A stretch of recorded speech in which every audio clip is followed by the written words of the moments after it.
Hello guys, hello, this is for Scorpio. Scorpio, welcome dito sa aking channel, Kapalaran 888. Welcome. Alamin natin kung anong messages, vibration, gabay, energy para sa inyong lahat. Titingnan natin Scorpio kung ano yung pwedeng mensahe ng bara sa'yo. This is for the last week of May 2026. Last week of May 2026. Okay, first two cards tayo. Meditate and contemplate. This is New Moon in Pisces and surrender to the divine. Okay, so Scorpio, kung ano man yan na nangyayari sa'yo sa ngayon, because this meditation, contemplation, surrendering, ibig sabihin may nangyayari sa'yo. So, since this is New Moon in Pisces, sinasabi ng bara sa'yo na if there's an opportunity or possibility na new beginning sa'yo, like sa love life, or emotions, sinasabi ng bara sa'yo na huwag kang magpadalos-dalos. Okay? You need to meditate and contemplate. You need to think. Hindi sa overthinking yung gagawin mo ha, kundi kailangan mo mag-meditate, mag-pray, mag-pause muna. Okay? Kasi siya, etong New Moon in Pisces, this is the new beginnings na pwedeng magdala sa'yo ng kalma, pwedeng magdala sa'yo ng changes sa emotion, pwedeng nagpaplano kang makipaghiwalay sa karelasyon mo, nagpaplano kang mag-travel, lumipat ng bahay, baguhin yung landas. Kasi eto, kung ano man yun na pinaplano mo ngayong last week na to ng June, pag-isipan mo siya ng mabuti, okay? Kasi posibleng nagmamadali ka, or posibleng yung plano mo ay pwedeng masira yung diskarte mo. So, yung second card mo is resonated dito na sinasabi, full moon na siya. Kailangan mo nang tapusin lahat ng mga iniisip mo na yan. I-surrender mo na lang sa Panginoon. Kumbaga, halimbawa, kung naguguluhan ka, ano ba talaga yung gusto mong gawin? Kung alam mo na hindi ka sigurado, ihang mo, i-postpone mo muna yan. I-surrender mo na sa Panginoon. Okay? Yun yung importante sa ngayon eh. Kasi wala kang like, kung halimbawa lang na gusto mong magdesisyon para makapagsimula ka ng bagong buhay and hindi ka sigurado, ibig sabihin, hindi ka pwede magdesisyon ng ganyan. Hindi ka sigurado eh. 'Di ba? Baka nadala ka lang. Baka gusto mo lang magdesisyon ng ganyan kasi na-pressure ka lang or ano pa man. Okay? Yun yung sinasabi ng baraha sa'yo.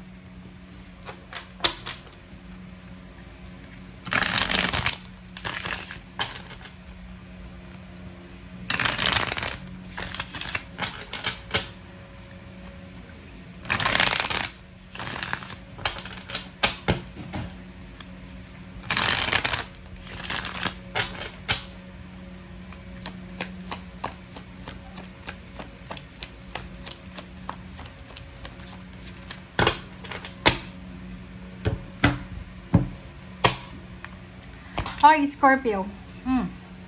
Okay, first card natin is Page of Pentacles. Second is the Pan. And Four of Wands. So, yun. Ang nakikita ko sa'yo dito, temptation siya.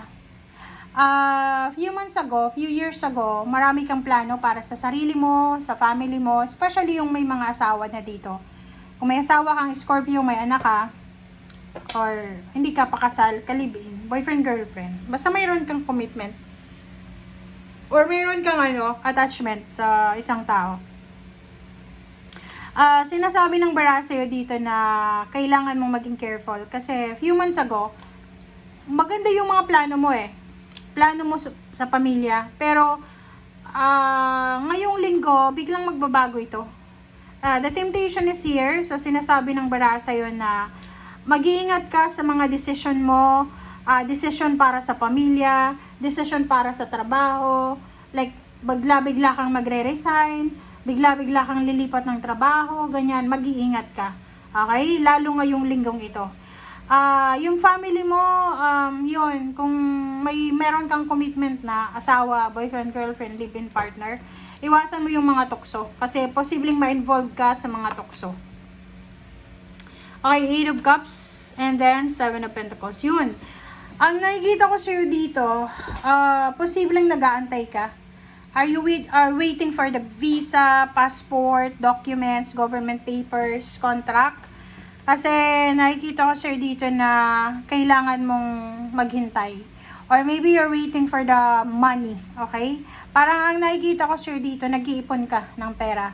Merong mga Scorpio dito na nag-iipon kayo ng pera para magamit nyo sa kung ano man na pinaplano nyong pag-alis, pagkikipaghiwalay, pag-resign, or whatever man. Okay, Knight of Cups. Oh. Nakikita ko sa'yo dito, I hope na single ka. Paulit-ulit na lang to na message. Kasi etong barahang to, sinasabi na isang tao, babae ka man o lalaki, isang tao na posibleng papasok sa buhay mo, mag-o-offer ng love life, and yung taong yan, siya yung, parang siya yung perfect na model mo para sa isang taon makipagrelasyon. Like gusto mo siya yung pinapangarap mong maging asawa. Like hindi siya literal na siya yung pinapangarap mo, but nasa kanya na yung lahat. Like for example, single siya, may pera, may trabaho, mabuting tao, parang ganon. So, nakikita ko sa'yo dito, you need to be careful kung ikaw ay may asawa, may live-in partner, may boyfriend, girlfriend. Pero kung single ka, kulang. Kasi pangarap mo yan eh. Siya na yung lumapit sa'yo, di ba? Yung pangarap mo na yung lumapit sa'yo, bakit ka pa aayaw kung single ka naman? Pero kung may asawa ka, i-reconsider mo siya kasi may commitment ka na. Okay? Okay, Two of Cups. Oh. Sabi na sa'yo eh. Diba? Sabi ng baraha dito, isang tao ang posibleng papasok sa buhay mo, pwedeng siya ay yung katuparan talaga ng pangarap mo eh, kasi siya yung, ito yung ideal person mo. And posibleng mag-o-offer siya sa'yo ng kasal.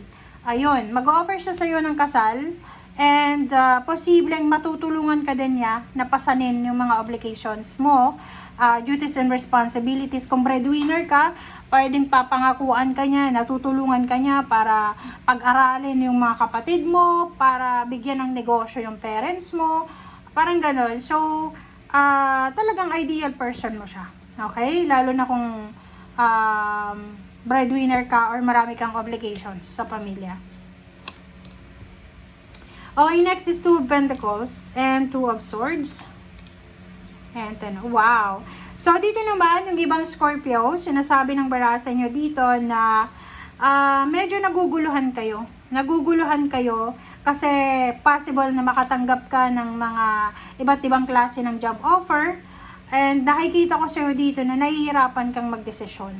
Pero yung Ten of Pentacles dito, sinasabi ng barahan na kung magdedesisyon ka, tapos nahihirapan ka kung ano yung pipiliin mo dito, piliin mo daw yung mas mataas yung sweldo. Kasi ganun din naman eh, mahihirapan ka rin naman magtrabaho. So mas piliin mo na yung mataas yung sweldo kasi mahihirapan ka magtrabaho, at least mataas yung sweldo. 'Di ba? Okay, Seven of Swords and wow, mag-iingat ka daw. Okay? Mag-iingat ka. Ingat ka. Kasi yung Seven of Swords nandito, so sinasabi ng baraha, mag-iingat ka daw, huwag kang masyadong maging masaya sa kung ano man ito na nangyayari sa buhay mo. Lalo na sa love life lalo na sa love life. Kasi yun na nga, posible na etong taong ito na nag-o-offer sa'yo ng love life, ng pera, na parang like for example, tutulungan ka niya, parang siya, magiging Disney princess ka na. Imposible daw. Yun yung sinasabi ng baraha. So, sinasabi sa'yo dito, plus sa ilalim mo is Death card. Walang kasiguraduhan. Okay? Walang kasiguraduhan daw. So, yun. Ingat-ingat ka sa taong yan, kung sino man yan na nangangako sa'yo na papasanin niya na yung problema mo, papapakasalan ka niya, kasi sinasabi ng baraha sa'yo na mag-iingat ka, kasi yung Seven of Swords nandito eh. Sinasabi ng Seven of Swords na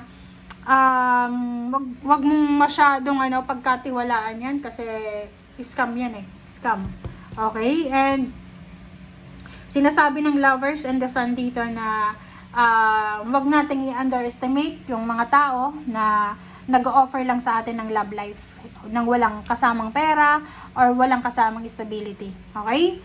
And Death card, sinasabi ng Death card na to na kailangan mong maging matalino sa lahat ng mga choices and options na pipiliin mo. And at the same time, trabaho and pera, sinasabi ng baraha sa'yo na makakatanggap ka by the month of June, makakatanggap ka ng mga job offers. Okay, this is a job offers. And yun, nandito yung free of source. Talagang, wag mong ibibigay yung 101% mo na tiwala sa taong yan, lalo na kung ang sinasabi niya sa'yo is magiging sandalan mo siya, siya yung magiging, kumbaga, siya na yung bahala sa pamilya mo. Kasi scam daw yan. Okay? Thank you guys. Bye!